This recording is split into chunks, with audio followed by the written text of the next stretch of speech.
Hai, kembali bersama Zaid dari Cairo. Jadi host, ini udah minggu ketiga gue di Mesir. Ada hal keren banget yang gue sering temuin di sini, yang gue berdoa banget di Indonesia gue temuin juga hal yang sama. Jadi kan di sini gue kalau misalnya sholat 5 waktu tuh sholat di masjid dekat rumah. Ada sekitar 3 masjid yang dekat dari sini. Nah ini di depan gue nih salah satu masjidnya nih, namanya Masjid Tauhid. Ada penampakan yang sering gue temuin di masjid-masjid yang gue sholatin di sini. Setiap kali pengen komat. Jadi sering kali di masjid-masjid ini tuh imam tetapnya tuh nggak datang gitu loh. Dan harus ada imam lain yang ngegantiin buat imam sholat. Ya sebagaimana di Indo kan, kalau misalnya kita di musola pengen sholat kan pasti orang saling dorong kayak, ayo silakan pak, silakan mas.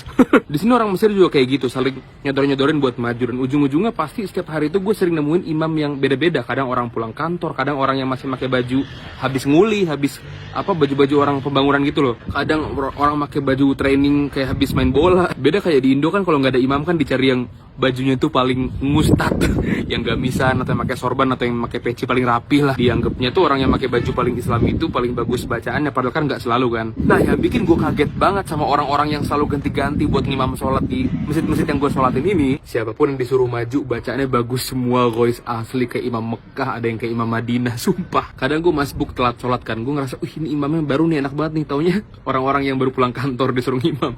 Ini kan bukan imam tetapnya lah, kok ini mas-mas siapa lagi nih pakai baju bola gitu. Enak semua. Kalau di Indo kan paham lah kita, kalau misalnya lagi di jalan tol terus mampir ke masjid rest area gitu, kita sholat kan paham lah bacaan orang-orang imam dadakan yang tiba-tiba ngimam itu, ya paham lah gimana. Di sini semua bacaan imam dadakan di sini tuh makhrajnya, tajwidnya, wah perfect tuh, masya Allah. Itulah satu hal yang paling gue cintain dari Mesir tuh, ya orang-orang sini tuh jadiin Quran kalamullah itu prioritas mereka. Kita muslim ya, kita harus cinta sama Quran, kita harus pelajarin bener-bener maksimal gimana Allah itu menurunkan Quran itu dengan tajwidnya. Bukan berarti kita mentang-mentang kita itu lidahnya lidah Jawa, lidah Sunda, berarti kita harus seenaknya aja baca Quran. Karena orang kita kan sering kalau misalnya diingetin bacanya ada yang salah, kan gue bukan orang Arab gitu kan. Ya ngapain ingetin gue, kan lidah gue memang kayak gini, gue bukan orang Arab. Pernah dulu gue nunggu maghrib di Madinah di Masjid Nabawi, terus gue ngaji, tiba-tiba sebelah gue ada orang Mesir yang ngingetin bacaan gue ada yang salah. Itulah orang Mesir saling peduli untuk mengingatkan kalau ada yang salah bacaannya. Gue berharap Indonesia kedepannya juga banyak yang kayak gitu sih. Para sahabat Nabi Ridwanullah alaihim juga zaman dulu saling mengingatkan bacaan mereka kalau ada yang salah. Pernah suatu hari sahabat Nabi SAW Ibnu Mas'ud itu dengar orang lain sebelahnya ngaji salah. Dia ngebaca ayat innamas shadaqatu lil fuqara wal masakin. Dia bacanya innamas shadaqatu lil fuqara wal masakin, nggak panjang.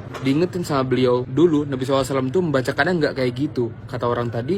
Lalu bagaimana Nabi SAW membacanya dulu? Dijelasin dulu dibacanya panjang, kayak gini, kayak gini, kayak gini. Ya kayak yang disampaikan Imam Ibnu Jazari, wal akhdhu bitajwidi hatmun lazimu, dan baca Quran dengan tajwid itu hukumnya wajib. Malam yujawidil Qur'ana athimu, barang siapa yang belum mentajwidkan Al-Quran atau enggan maka dia berdosa. Li'annahu bihil ilahu anzala, karena dengan tajwidlah Allah turunkan Al-Quran. Jadi Quran itu bukan cuma perkataan Arab aja yang turun berantakan gitu, enggak. Turun itu udah rapi bersamaan panjang pendeknya, makhrajnya gimana juga. Quran turun lewat Jibril kepada Nabi SAW itu udah sepaket sama tajwidnya. Wa hakadza minhu ilaina wasala, dan dengan tajwidlah Quran sampai kepada kita. Gak pernah ada kata terlambat buat mulai belajar baca Al-Quran yang fasih. Karena nyokap gue aja, mak gue itu udah hampir 50 umurnya, dan baru belajar ngaji lancar itu baru tahun lalu.